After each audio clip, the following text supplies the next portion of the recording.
Dios me lo bendiga, mis queridos hermanos. Quisiera compartirle un tema que traigo de la palabra de Dios y lo vamos a buscar en Hechos de los Apóstoles, capítulo 2, versículo 22 y 23. Un tema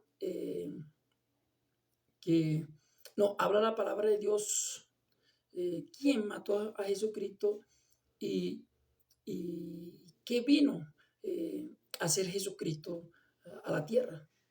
Entonces, le voy a leer el capítulo en el versículo 22 y dice la palabra de Dios: varones israelitas, oí esta palabra, Jesús Nazareno, aprobado por Dios entre vosotros con la maravilla, prodigio y señales que Dios hizo entre vosotros por medio de él, como vosotros mismos sabéis, a este entregado por el determinado consejo y anticipado conocimiento de Dios, prendisteis y matasteis por mano de inicuo, crucificándole, hermano. Fíjense que Jesucristo, número uno, Jesucristo tenía una misión, tenía un trabajo encomendado por el Padre que lo había enviado.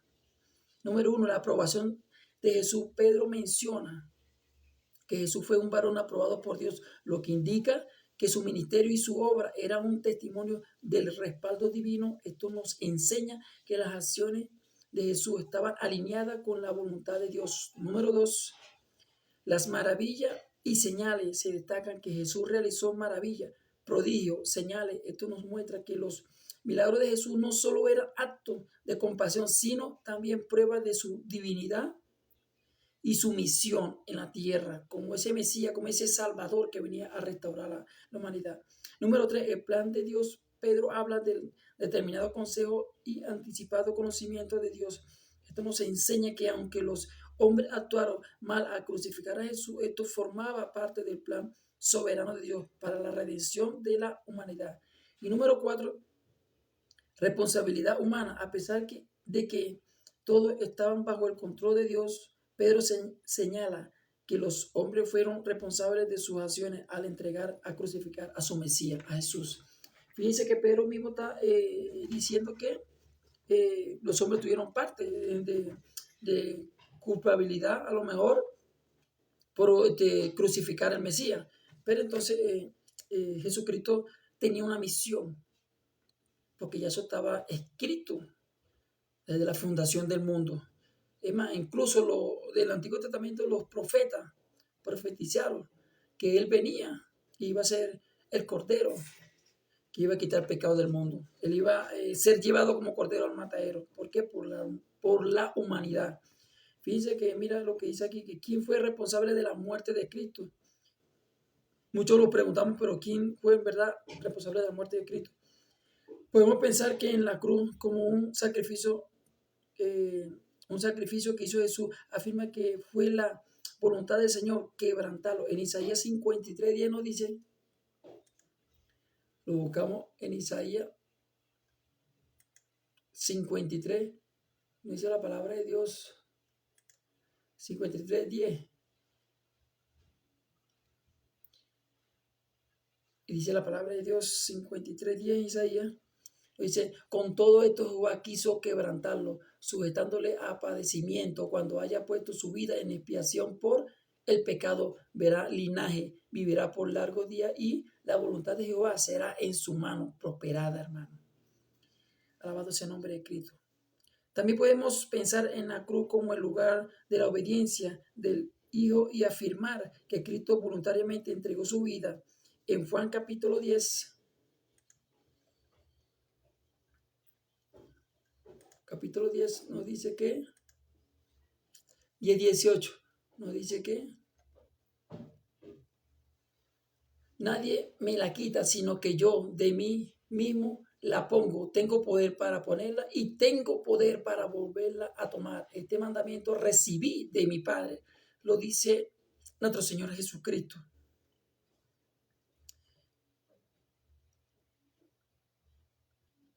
Y soportó la cruz por el gozo puesto delante de él. En Hebreo capítulo 12 habla la palabra de Dios.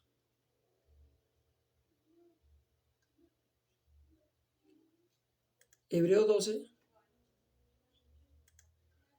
12 capítulo 2, dice la palabra de Dios. Puesto los ojos en Jesús, el autor y consumidor de la fe, el cual por el gozo puesto delante de él sufrió la cruz, menospreciado el oprobio, y se sentó a la diestra del trono de Dios.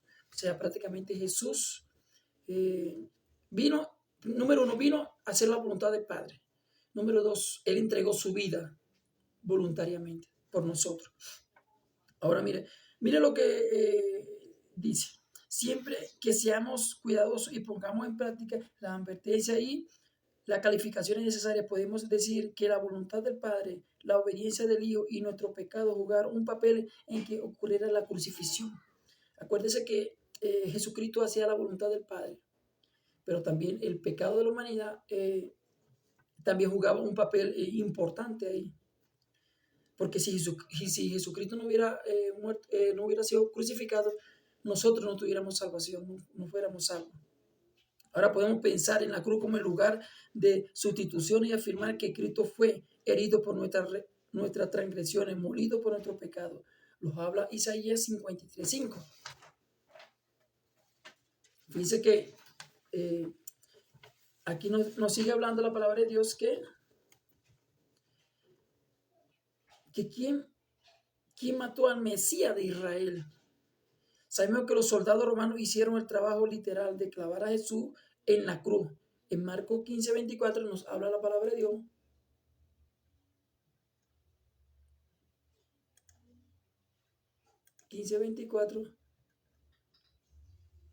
Dice la palabra de Dios: cuando le hubieron crucificado, repartieron entre sí sus vestidos, echando suerte sobre ellos para ver qué se llevarían a cabo cada uno. Además, el libro de los Hechos registra que bajo la soberanía de Dios, tanto Herodes como Poncio Pilato, junto con los gentiles y el pueblo de Israel, fueron responsables de la muerte de Jesús. Hechos 4:27.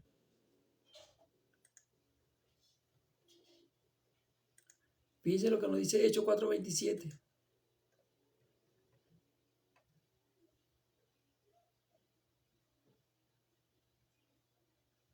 Porque verdaderamente se unieron en esta ciudad contra tu santo Hijo, dice la palabra de Dios, Jesús, a quien ungiste, Herodes y Poncio Pilato, con los gentiles y el pueblo de Israel, para hacer cuanto tu mano y tu consejo había antes de determinado que sucediera.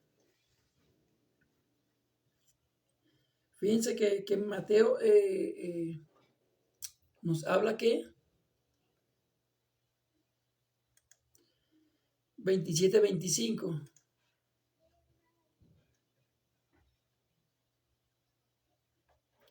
Dice la palabra de Dios. Y respondiendo todo el pueblo dijo: su sangre sea sobre nosotros y sobre nuestros hijos. Poncio Pilato, el gobernador que tenía autoridad para crucificar a nuestro Señor Jesucristo,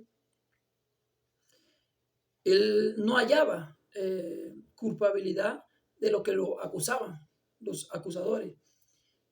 Pero el versículo 24 dice la palabra de Dios: viendo Pilato que nada adelantaba, sino que se hacía más alboroto, tomó agua y se lavó las manos delante del pueblo, diciendo: inocente soy yo de la sangre de este justo, allá vosotros del pueblo judío. El 26 dice: entonces le soltó a Barrabás y habiendo azotado a Jesús le entregó para ser crucificado, hermano. El pueblo judío gritaba afuera: crucifícale. Claro, no todos los judíos jugaron un papel importante ahí, pero sí hubieron unos judíos que viendo los milagros y las maravillas que Jesucristo hacía, ellos lo negaron, ellos le entregaron a la muerte, entregándose al imperio romano. El imperio romano lo que hizo fue que lo crucificó. Entonces ellos tuvieron parte porque lo dice la palabra de Dios. No todo, pero Pedro sí recalca que algunos judíos tuvieron culpabilidad